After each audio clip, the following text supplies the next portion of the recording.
Hello বন্ধুরা, সবাই কেমন আছো? একই বার্তা, সবার খোঁজখবর নেওয়ার জন্যই আমার এই চ্যানেলটা। নিজেও যেন সুস্থ থাকি, সবাই যেন সুস্থ থাকে, সেই হিসাবেই এই ঝর্ণা স্মাইল চ্যানেলটা আমার ওপেন করা। সেই জন্য নিজেকে সুস্থ রাখার চাবিকাঠি নিজের হাতে রাখতে হবে।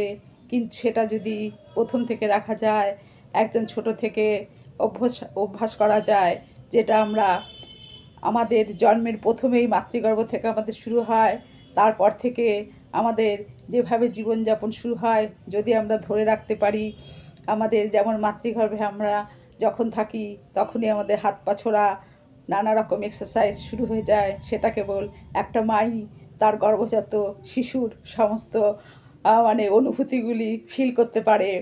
সেই আমরা দেবতা প্রদত্ত আমাদের জন্ম, যদিও পিতামাতা সাহায্যে আমরা পৃথিবীতে আসি, কিন্তু দেবতা একটা তো বাহাত্তর রয়েছেই, না হলে আমরা এত সুন্দর পৃথিবীতে আসতে পারতাম না।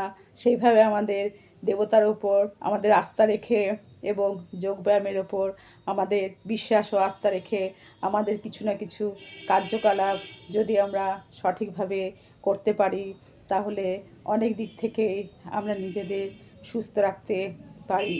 আর সেটা যখন আমরা বুঝতে পারি, তখন আমাদের সময় অনেকটাই পেরিয়ে যায়, যেটা পরবর্তীকালে বিশেষ কোনো কাজে আসে না।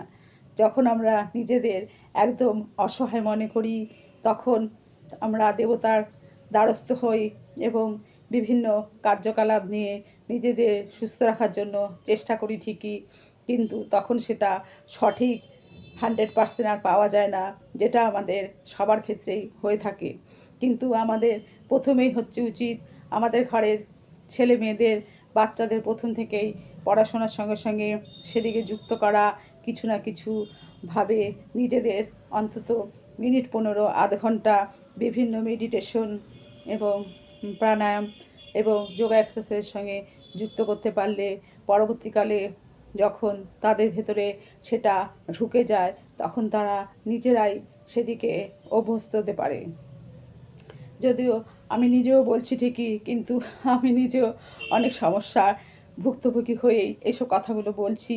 যার জন্য মনে হয় সঠিকভাবে যদি একদম ছোট থেকে আমাদের বাচ্চাদের সেইভাবে শিক্ষার সঙ্গে এই যোগা এক্সারসাইজ শরীরচর্চা শুরু করাতে পারি, তাহলে আমাদের অনেক দিক থেকেই নিশ্চিন্ত থাকতে পারবো আমরা। আর তখন সেটা তাদের মধ্যে একটি অভ্যাসে পরিণত হয়ে যায়। ঠিক আছে, কথা বললে অনেক কথাই পরপর চলে আসে।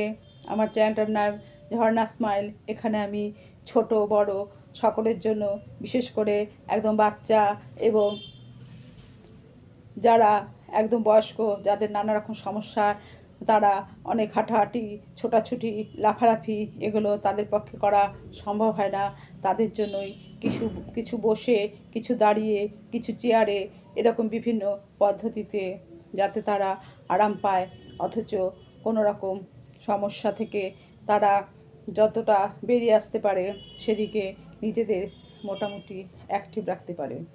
সেরকমই একটা প্রাণায়াম আমি এখন দেখাবো, যেটা হলো ভ্রামরী প্রাণায়াম, যেটা একদম বাচ্চা থেকে শুরু করে বয়স্ক সকলের জন্য বিশেষ প্রযোজ্য। ভ্রামরী অর্থাৎ ভ্রমর, ভ্রমর যখন গুঞ্জন করে, সেরকম একটা গুঞ্জন আমাদের প্রাণায়ামে রয়েছে, সেটাকে বলা হয় ভ্রামরী প্রাণায়াম।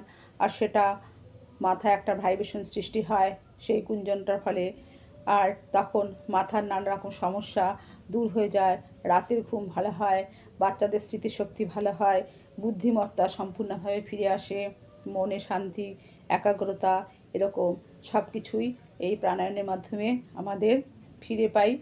আর সেটা মনোযোগ সহকারে করতে হবে, যেটাকে আমরা মেডিটেশন বলি, সেটা তারই একটা ধাপ। তাহলে আমি সেই প্রাণায়ামটা শুরু করব। প্রথমে আমার বৃদ্ধাঙ্গুল, আমার থাম আমার কানের মধ্যে দেব, আর আমার এখানে একটা আঙুল, থামের পরের আঙুলটা হচ্ছে অনামিকা, অনামিকাটা কপালে থাকবে, আর এই 4টে আঙুল আমার চোখের ওপরে থাকবে। আমরা বুক ভরে নাক দিয়ে শ্বাসটা নেব, আর সেই শ্বাসটাকে আমরা ভ্রমরের আকারে গুঞ্জন করে প্রশ্বাস রূপে বের করে দেব। এটা মিনিমাম 5বার করা হয়, কিন্তু এটা যত খুশি করা যায়, তাতে কোনো শারীরিক সমস্যা হয় না, এটার কোনো সাইড এফেক্ট নেই। যেহেতু এটা একটা শ্বাসের কার্য এবং মাথায় একটা ভাইব্রেশন তৈরি হয়, এটা শরীরটাকে অনেকটাই শান্ত রাখে, মনটাকেও সুস্থ রাখে। তবে পজিটিভ চিন্তাভাবনা নিয়ে এটা শুরু করতে হবে। তাহলে আমি শুরু করে দিই।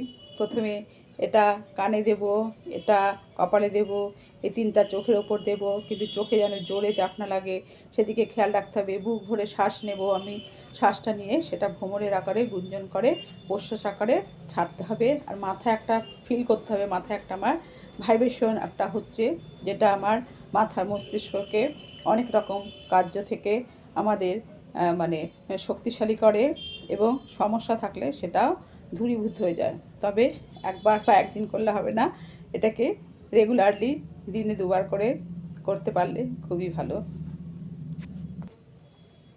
তাহলে শুরু করছি।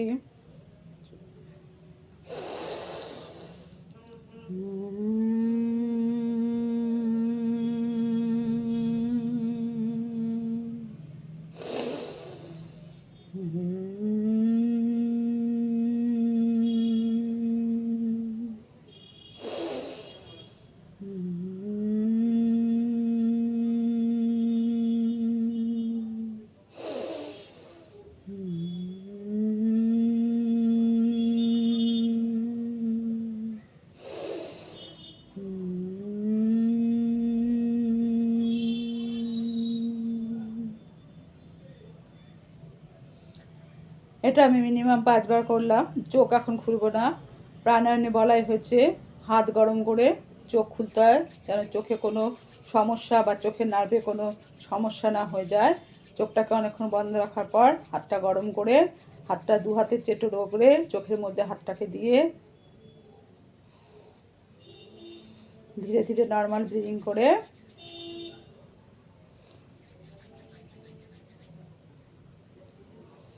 আমার চোখটা খুলতে হবে। চট করে চোখটা খুলবো না। চোখটা অনেকক্ষণ বন্ধ থাকার পর চোখের আর এই প্রাণায়ামটা করার পর একটা পজিটিভ চিন্তাভাবনা নিয়ে করার পর নার্ভের ওপর ব্লাড সার্কুলেশনটা সঠিকভাবে হয়। সেই জন্য আমরা চোখটা খোলার আগে চোখটা হাতটা ঘষে গরম চেটোটা চোখে লাগাবো 3বার করে, লাগিয়ে নর্মাল ব্রিদিং করে ধীরে ধীরে ছাড়বো। তাহলে চোখের ওপর কোনো চাপ সৃষ্টি হবে না। আর সেগুলো একদম ছোটো বয়স থেকেই যে কোনো বাচ্চারা করতে পারে। বিশেষ করে বুদ্ধি হলে এটা যেহেতু কোনো রকম সমস্যার সৃষ্টি করে না, এটা সবার পক্ষে করা সম্ভব। তবে অল্প বয়স থেকে করাতে পারলে এটা খুবই কার্যকরী। আর এটার জন্য কোনো খাওয়া দাওয়ার বিশেষ প্রয়োজন হয় না। এটা নর্মাল খাওয়া দাওয়া যে কোনো সময় একটু সঠিক পরিষ্কার পরিচ্ছন্ন জায়গায় একটু সময় নিয়ে পজিটিভ চিন্তাভাবনা নিয়ে করতে হবে। ঠিক আছে বন্ধুরা, বড়দের প্রণাম, ছোটদের ভালোবাসা, সবার সুস্থতা কামনা করে এখনকার মতো রাখছি। পরে আবার দেখা হবে। বাই।